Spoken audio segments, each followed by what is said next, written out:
the challenge is to go to the deeper level about who are we? What is this really about?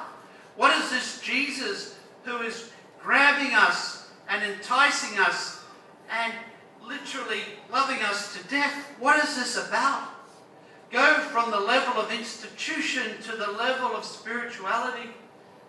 And it's really difficult for the Sandras of our church, because they loved and believed in a church that gave them everything, and they now realize it's lacking. What do I do now? And so they are angry, and rightfully so.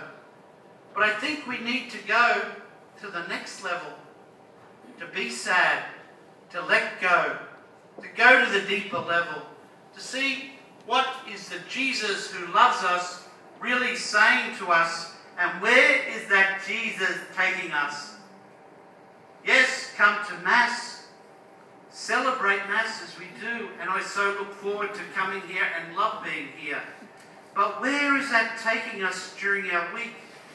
How is that taking us to the deeper levels of life?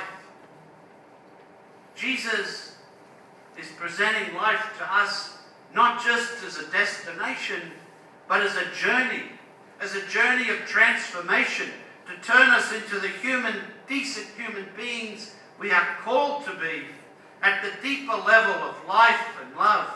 That is where Jesus is taking us.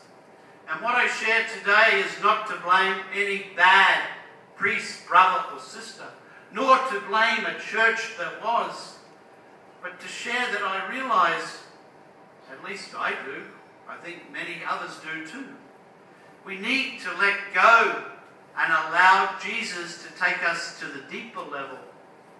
And Jesus can take us to the deeper level through the Eucharist, through who we are during the week, through the sharing we have, through the good people we are, through the good things that we do.